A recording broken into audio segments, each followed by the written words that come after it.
Monsieur le Premier ministre, je voudrais vous parler d'une famille célèbre. Alors ce n'est pas celle de Leonarda, où on a fait plutôt dans le vaudeville. C'est la famille Mera dont je vais vous parler, et là on est dans le crime, on est dans le terrorisme, mais on est aussi, hélas, dans le n'importe quoi.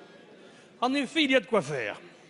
Le frère terroriste, Mohamed, vous le savez, assassin de soldats parce qu'ils étaient soldats et de juifs parce qu'ils étaient juifs. L'autre frère, Abdelkader, détenu pour complicité avec le premier. Et maintenant, voici la sœur, Souad, et le demi-frère, Sabri Essid. Alors, toute cette sympathique famille est partie avec armes et bagages, si je puis dire, mais aussi avec une petite dizaine d'enfants en Syrie pour participer sans doute au djihad, s'il en croit les déclarations de monsieur le ministre de l'Intérieur, et non pas celle de la maman qui nous a dit qu'elle était partie se faire bronzer en Tunisie. Il semblerait qu'en l'état de notre droit, cela soit plus ou moins permis, autorisé, toléré, enfin on verra plus tard. Mais ce qui est extravagant, c'est que cette dizaine de personnes ait financé leur voyage avec les allocations familiales, l'aide personnalisée au logement et même l'allocation pour parents isolés. On écoute la question, s'il vous plaît. La France est un pays merveilleux, n'est-ce pas, où des allocations et aides sociales de toute nature permettent ainsi d'aller faire la guéguerre en Syrie ou ailleurs. Monsieur Denaja, s'il vous plaît. Vous savez, vos électeurs vous demanderont des comptes demain, alors soyez prudents. 71. Madame la garde des Sceaux va nous présenter dans quelques jours un projet de réforme pénale. Puis-je lui proposer de faire de la bêtise et de la lâcheté un réel délit punissable? On pourra aussi ainsi en faire usage à l'égard des agents publics ou privés, ainsi que de leurs supérieurs hiérarchiques qui, dans la région de Toulouse, continuent à verser notre argent public de nous contribuables sans aucun discernement à des terroristes en puissance. Abdelkader Mera, que j'ai eu l'honneur de défendre, incarne l'honneur, monsieur. Pourquoi l'honneur? C'est votre boulot. C'est pas quelque chose dans lequel on se drape. Pardonnez-moi. Je dois vous dire qu'il y a des choses qui sont insupportables. Savez-vous que l'on m'a reproché, et ça m'émeut beaucoup, que j'ai pu dire à un moment, après 3 heures d'interrogatoire de la mère Mera, dont on savait qu'elle avait menti, mais copieusement menti, j'ai dit à un moment, mais elle a aussi un fils qui est mort. Vous l'avez dépeinte en Mater Dolorosa. Non, pas du tout. Ça, c'est vous qui le dites, ce ne sont pas mes mots. Oui, c'est mes mots et je les revendique, il n'y a pas de problème.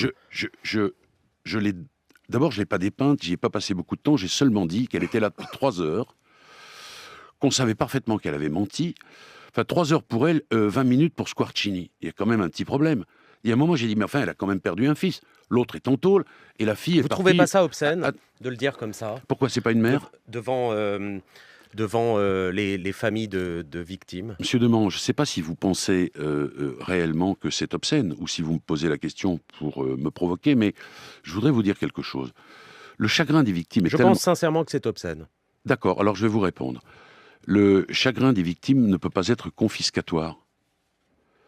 Une mère, voyez-vous, même si elle met au monde un enfant qui est le dernier des derniers, peut avoir de la peine. Et que vous ne compreniez pas ça, ça m'étonne beaucoup. Ce qui est obscène, c'est de dénier à cette femme le fait qu'elle soit une mère. C'est pas une vache qui avait les monsieur. Jamais dit ça.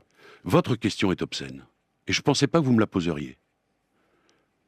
La réaction des partis civils en entendant ça, vous la classez aussi dans l'obscénité? Pas du tout, monsieur. Les partis civils... Alors les pourquoi moi et pas eux? Je vais vous dire pourquoi. Parce qu'eux ont tous les droits, ils sont dans le chagrin.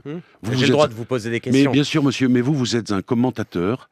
Vous devez regarder les choses. Intervieweur, je pose des questions. Peut-être intervieweur, commentateur, pardonnez-moi, je ne connais pas les termes techniques, mais vous devez avoir du recul. Comme les juges doivent avoir du recul, comme les avocats doivent avoir du recul.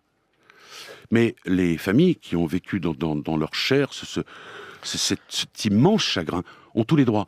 Ils ont le droit, monsieur, ils ont le droit de vouloir qu'Abdelkader Mera soit coupé en morceaux. Parce qu'Abdelkader Mera a été désigné comme l'artisan de leur malheur. Mais que les journalistes, que les avocats, que les juges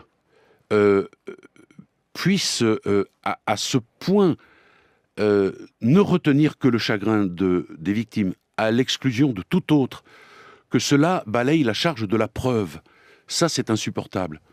Et je vais vous dire On est quelque chose. assez structuré, maître. On est assez structuré pour pouvoir penser les deux. Monsieur Demant, on est assez structuré pour pouvoir penser le chagrin et l'épreuve. Oui, monsieur, je vais vous dire quelque chose. Madame Mera, quand elle a mis son enfant au monde, elle a mis un enfant au monde. Et il s'avère que cette femme peut avoir de la peine. Voyez-vous, et lui dénier ça, monsieur. Vous êtes méchant, a dit le frère d'une victime, maître Dupond-Moretti. Non, mais je suis méchant, Vous êtes méchant, c'est pas mes mots, peut-être que ceux-là, vous les trouverez obscènes. Ce sont des mots d'une simplicité biblique, oserais-je dire. Monsieur Demorand, je viens de vous expliquer, mais vous ne m'écoutez pas, vous avez décidé de ne pas m'entendre, et franchement, je regrette presque d'être ici.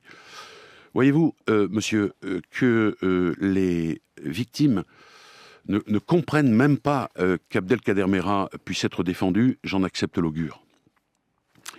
Et d'ailleurs, j'ai dit en plaidant, il y a ici un témoin de cela, que je savais par avance que tous les mots que je prononcerais pour lui seraient une blessure pour les victimes. Mais pas vous, monsieur Demant, pas vous. Si vous déniez à cette mère le fait d'être une mère, alors